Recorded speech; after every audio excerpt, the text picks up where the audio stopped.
안녕하세요. 휴가 계획을 세우다 남편하고 이혼하게 생긴 30대 여성입니다. 어디서부터 어떻게 이야기해야 할지도 모르겠지만 갑갑한 마음, 일단 하소연이라도 해보려고요.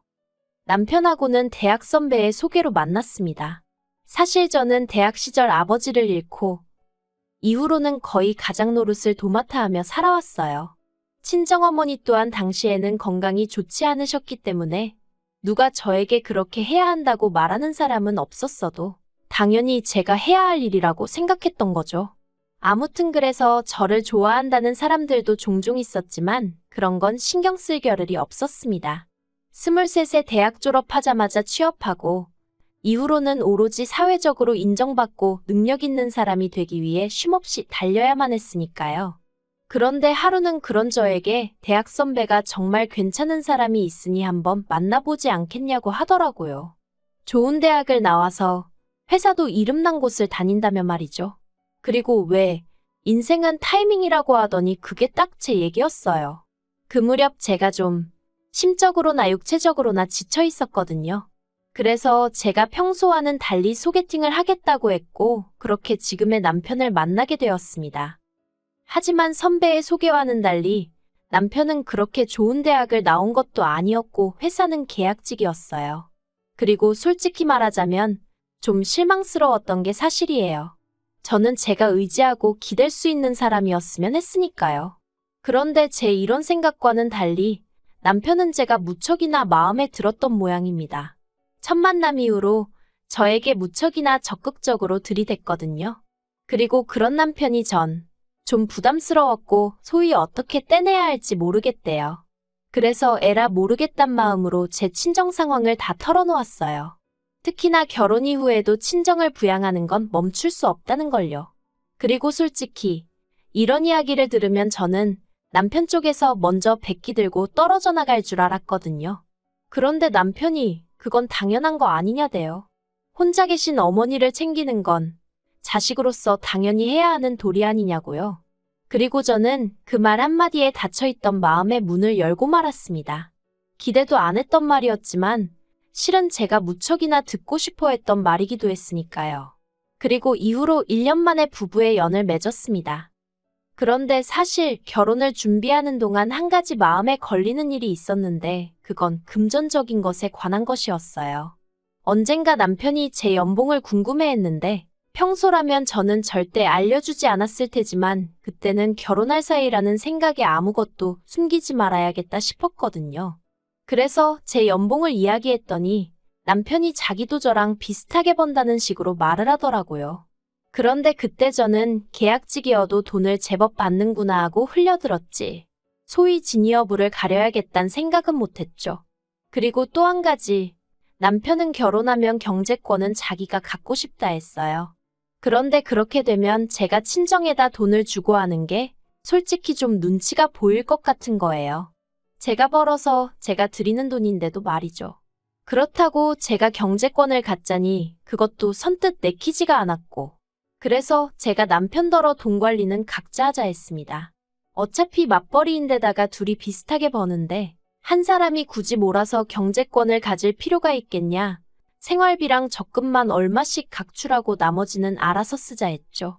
그랬더니 남편도 더는 할 말이 없는 건지 약간은 신경 쓰이는 어두운 표정으로 알겠다 하곤 이후론 더 말을 안 하더라고요. 그런데 결혼하고 넉 달쯤 되던 때 남편이 저더러 도대체 친정에 얼마를 주고 있는 거냐고 화를 내는 거예요. 좀 황당해서 왜 그러냐니까 어떻게 매달 100만 원이나 드릴 수 있냐면서 그래서 제가 그걸 어떻게 알았냐고 따졌더니 자기가 컴퓨터로 급하게 할 일이 있어서 제 컴퓨터를 썼는데 거기에 저장해둔 엑셀 파일을 봤다나요? 어이가 없고 황당하기도 하고 그래서 제가 내가 분명히 결혼 후에도 친정을 도와드려야 한다고 하지 않았냐? 그때 당신이 흔쾌히 알겠다고 했잖냐? 그리고 그 돈은 전적으로 내가 벌어서 들인 돈인데 뭐가 문제냐 그랬죠. 그랬더니 남편이 자기는 시댁에 하나도 안 주고 있다는 거예요. 그래서 제가 그럼 당신도 시댁에 용돈 드려 하니까 생활비 내고 적금 내고 하면 남는 게 없는데 어떻게 드리냐대요? 왜 남는 게 없냐고. 나랑 비슷하게 번다면서 그러면 남지 왜 안 남냐. 상황이 너무 답답해서 저도 모르게 좀 큰 소리를 냈어요. 그런데 그러고 나서 아주 기도 안 차는 얘기를 들었습니다. 남편이 저한테 자기 연봉을 속였더라고요. 그것도 몇백 수준이 아니라 2천이나 뻥튀기를 했더라니까요. 그 얘기를 듣는데 이건 사기 결혼 아닌가 하는 생각부터 진짜 어처구니가 없대요. 그래서 제가 왜 그런 거짓말을 했냐고 물으니 그 이유는 더 한심하기 짝이 없었습니다. 그래도 자기가 명색이 남잔데 여자보다 적게 번다 소리를 못하겠더라나요. 그 이야기를 듣곤 솔직히 정이 좀 많이 떨어졌던 게 사실이에요. 능력의 여부를 떠나서 그 알량한 자존심이라고 해야 하나 그게 너무 별로였거든요. 그리고 그런 자격지심이 있을 정도면 앞으로도 분명히 내가 친정에 해드리는 거 가지고 말이 나오겠다 싶은 게 여러 가지로 답답한 심정이었죠. 근데 이때는 그래도 이혼까지 생각하진 않았고 그저 앞으로 돈 관리는 더 신중하고 조심스럽게 해야겠다 생각했습니다. 그러다 남편과 대판 싸우게 된 건 지난 가을이었어요. 친정어머니의 환갑이 다가오고 있었는데 여동생이 하는 말이 예전부터 친정어머니가 제주도에 가보고 싶어 하셨다는 거예요. 그러면서 이번에 우리 다 같이 제주도에 가면 어떻냐고요. 듣자 하니 좋은 생각이다 싶었어요. 제가 결혼한 이후로는 친정어머니랑 시간을 자주 보내질 못했는데 그게 늘 마음에 걸렸거든요. 그래서 남편에게 이 이야기를 했는데 제가 같이 가자 어쩌자 말도 하기 전에 난색을 표하며 자긴 좀 빼달랍니다. 여자들 여행 가는데 머슴 노릇하기 싫다면서요. 그렇게 부려먹을 생각도 없었지만 어쨌든 반응이 그러니 저도 기분이 좋진 않았죠. 그래서 저도 알겠다 하고 더는 권하지 않았어요. 그리고 여행 경비는 여동생이 얼마 보태겠다고 하는 걸 됐다고 했어요. 제 능력으로 충분히 가능했으니까요. 저는 제주도에서 뭘 먹고 뭘 할지 정말 하나부터 열까지 꼼꼼히 계획을 세웠습니다. 조금이라도 친정어머니를 불편하게 하고 싶지 않았거든요. 그리고 덕분에 제주도에서 한시도 허투루 쓰지 않고 세모녀가 정말 즐거운 시간을 보낼 수 있었어요. 남편에게도 제가 제주도에서 있었던 일들을 이야기하니 저더러 대단하다더니 한다는 말이 저랑 휴가 가면 다른 사람들은 고생할 일이 하나도 없겠다대요. 물론 저는 이걸 듣기 좋으라고 하는 말 정도로 생각하고 흘려들었지만요. 그러다 한 달 전이었어요. 올해 여름 휴가는 어디로 갈까 하고 얘기를 하던 중이었는데 남편이 작년에 제가 제주도 다녀온 게 너무 부러웠다면서 올해는 자기랑 제주도에 가자는 거예요. 솔직히 저는 제주도를 굳이 매년 가고 싶은 마음은 없었는데 남편이 너무 가고 싶어 하니까 싫다고 못하겠더라고요. 그래서 그래 가자 했습니다. 그러니까 남편이 저더러 계획은 자기가 세워줄 거지 하대요. 여기서부터 솔직히 좀 짜증이 났어요. 작년에 제가 계획을 세운 거야 친정어머니를 모시고 가는 거기도 했고 그래서 제가 자발적으로 한 거지만 이번에야 남편이 자기가 가고 싶다고 해서 가는 건데 대뜸 저더러 자기가 해줄 거지 하니까 뭐라고 딱 꼬집어 설명은 할 수 없어도 기분이 좋지는 않았죠. 그래서 제가 남편더러 계획은 같이 세워야지 하고 말았습니다. 그런데 저를 더 황당하게 한 건 며칠 뒤 시댁 식구들과 모인 자리에서 나온 얘기 때문이었어요. 여름은 여름이다 더워 죽겠다 그런 이야기가 오가는 와중에 남편이 우리 제주도 가기로 했다고 얘길 꺼냈더니 신우가 언제 가냐고 묻대요. 그리고는 신우가 자기도 애들 데리고 휴가를 가야 되는데 그때로 맞춰보겠다는 거예요. 그리고는 제가 뭐라 한마디 할 새도 없이 신우가 먼저 시부모님 떨어 엄마 아빠도 같이 가는데 황당하더라고요. 저는 여름 휴가는 남편하고 단둘이 보내고 싶었지. 온 시댁 식구들하고 같이 보낼 생각은 추호도 없었으니까요. 그래서 제가 신우더러 저희 둘이서만 가려고 했는데 하고 웃었습니다. 나름대로 뼈 있는 한마디를 한 거였죠. 그런데 제가 그 이야기를 하기가 무섭게 남편이 여자 혼자 애들 둘 데리고 어디 휴가를 가겠냐면서 신우더러 같이 가 괜찮아 하대요. 아, 진짜 황당하고 어이가 없었는데 딱 분위기가 거기서 제가 말 한마디라도 잘못하면 진짜 못되고 이기적인 사람 되게 생겼더라고요. 참고로 신우가 이혼을 해서 혼자 애들 둘을 키우고 있기는 했어요. 아무튼 속에서 화가 부글부글 끓어오르는데 말도 못하겠고 환장하겠더라니까요. 집에 오는 내내 남편 얼굴을 쳐다보기도 싫었습니다. 그래서 창밖만 보고 있는데 남편은 혼자 뭐가 그렇게 신났는지 싱글벙글. 그리고는 한다는 말이 사실 제가 저희 친정어머니 모시고 여행 다녀오는 거 보고는 자기도 여러 가지로 생각이 많았대요. 자기도 언젠가 시부모님 모시고 여행 한번 가봐야겠다 그런 생각도 했고, 그러면서 이참에 자기도 효도 좀 하겠다는데, 그 마음이 나쁜 건 아니지만 왜 하필 저랑 여행을 가기로 해놓고 그러는 건지 짜증도 나고 정말 기분이 좋질 않았죠. 그런데 남편이 저더러 서운한 거 아니지 하는데, 한숨은 났지만 정말 남편이 시부모님께 잘해드리고 싶은 마음에 일을 저지른 건가 싶어서 그냥 이번 한 번은 참고 넘어가 주자 싶더라고요. 그래서 알겠다고 괜찮다고 했어요. 가족여행 한번 갔다 온다 생각하자 스스로를 그렇게 달랬네요. 그런데 여행 준비는 뭐 하나 쉬운 일이 없었습니다. 일단 신우는 애들이 둘이고 걔도 한 마리 있었는데, 그렇다 보니 애들 놀 수영장 있어야 된다지, 걔도 입장 가능한 숙소여야 한다지 따질 게 너무 많더라고요. 그리고 그러다 보니 숙소 비용도 무시할 게 못 되었죠.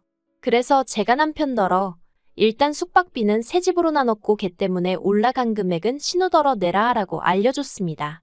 그랬더니 남편이 자기가 그래도 오빤데 어떻게 째째하게 그런 걸 다 받냐는 거예요. 그리고는 저더러 자기는 처제한테 안 받았잖아 하는데, 그래서 제가 남편더러 그러면 자기도 자기가 여행 경비 다 내라고 했어요.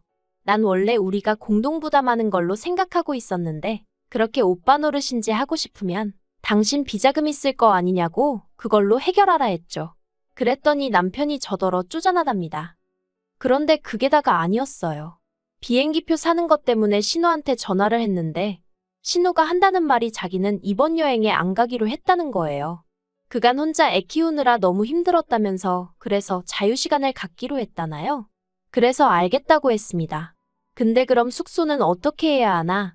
제가 혼잣말처럼 한마디 했는데 신우가 숙소는 그냥 두면 된대요. 그래서 제가 신우랑 시조카들 안 오면 뭐 호텔로 가는 게 나을 것 같다 했더니 언니, 애들은 가요 그러는 거예요. 그리고 순간 당황한 제가 엄마가 안 오는데 애들이 온다고요 하고 되물었더니 저희 남편이 자기가 봐주겠다 했답니다. 그리고는 기왕 저랑 얘기하게 된 김에 자기가 몇 가지 일러주겠다며, 첫째 시조카는 무슨 음식을 좋아하고 뭐는 안 먹고, 둘째 시조카는 몇 시에는 자야 되는데 자기 전에 무슨 영양제를 먹여야 하고, 그러면서 저더러 꼭 기억해야 하고 지켜줘야 한다나요. 그래서 제가 됐다고 그랬어요. 저희 남편이 봐준다고 했다니 저희 남편한테 얘기하라고 했죠. 그리고 그날 저녁, 퇴근해서 먼저 저녁 차려 먹고 쉬고 있는데 남편이 들어왔어요. 저를 보더니 얘기 좀 하자더니 신우가 여행 안 가는 게 그렇게 기분이 나쁘냐대요? 그래서 나 기분 안 나쁜데 하니까, 그런데 신우가 애들 얘기 좀 하니까 너한테 하지 말라고 했다며? 그러는 거예요. 그래서 맞아, 나 말고 당신한테 하라고 했어 했더니, 아니 그래도 제가 알고 있어야 한다는 거예요. 그래야 애들을 챙길 거 아니냐면서요. 어이가 없어서 내가 걔들을 왜 챙기냐고 했어요. 그리고는 남편한테 나도 생각해봤는데 나도 이번 여행은 안 가겠다 했습니다. 그랬더니 그게 무슨 소리냐면서 제가 안 가면 애들하고 시부모님은 어떡하냐길래, 뭘 어떡하냐고 그걸 왜 나한테 묻냐고 했네요. 당신이 판을 키웠으니 당신이 챙기라고요. 그랬더니 남편이 또 기껏 한다는 소리가 그럼 하다못해 일정표는 다 짰냐입니다. 진짜 욕이 나오려고 하는 걸 꾹꾹 눌러 참았어요. 그리고는 그것도 당신이 짜던지 신우더러 짜라고 하던지 알아서 하라고 했습니다. 그리고는 나는 안 갈 여행인데 나한테 왜 이렇게 바라는 게 많냐고 짜증나니까 그만 말 시키라고 했죠. 그러자 남편이 저더러 너무한다면서 그럼 돈이나 보태랍니다. 그리고 돈 이야기가 나오니까 이젠 진짜 못 참겠더라고요. 그래서 남편더러 당신은 나 엄마랑 여행 갈 때 돈 보태줬냐? 하다못해 우리 엄마 쓰시라고 돈 10만 원이라도 드렸냐? 내가 치사해서 말은 안 했지만 아무리 그래도 사위가 돼서는 돈 10만 원도 안 내놓더니 이제 와서 무슨 나더러 일정표를 짜달라 돈을 보태라. 제정신이냐고 쏘아붙였네요. 그랬더니 남편이 기껏 한다는 소리가 사위랑 며느리랑 같냐는 거예요. 제가 다를 게 뭐가 있냐 했어요. 당신이라고 우리 엄마한테 잘하는 게 없는데 나라고 왜 시부모님께 잘해야 하냐고 따졌죠. 그런데 더 황당한 건 이튿날 남편이 시부모님께 뭐라고 얘기를 한 건지 어머님이 전화를 하셔서는 너는 니네 엄마만 부모고 우린 안중에도 없냐면서 저 하나만 참으면 될 것을 제가 안 간다고 해서 온 식구들이 지금 기분이 상당히 상했고 아버님은 여행을 안 간다는 말씀까지 하셨답니다. 그래서 제가 그럼 안 가시면 되겠네요 했어요. 안 가신다는 분한테 제가 무슨 말을 하겠냐고 그냥 이렇게 된 거 없던 일로 하자고 했지요. 그리고는 여행에 관해서 더 하실 말씀이 있으시면 남편한테 하시라 하고는 전화를 끊었습니다. 이때는 이제 솔직히 저도 뭐 될 대로 되라는 심정이었어요. 왜 자기들끼리 마음대로 가네마네 정하고 나는 당연히 자기들 말대로 할 거라고 생각하는 건지 짜증이 나서. 한편 남편은 제가 어머님 전화를 그따위로 끊었다면서 못 참겠답니다. 어머님한테 가서 진심으로 사과를 드리라고 그렇지 않으면 자기가 절 용서하지 못한다나요?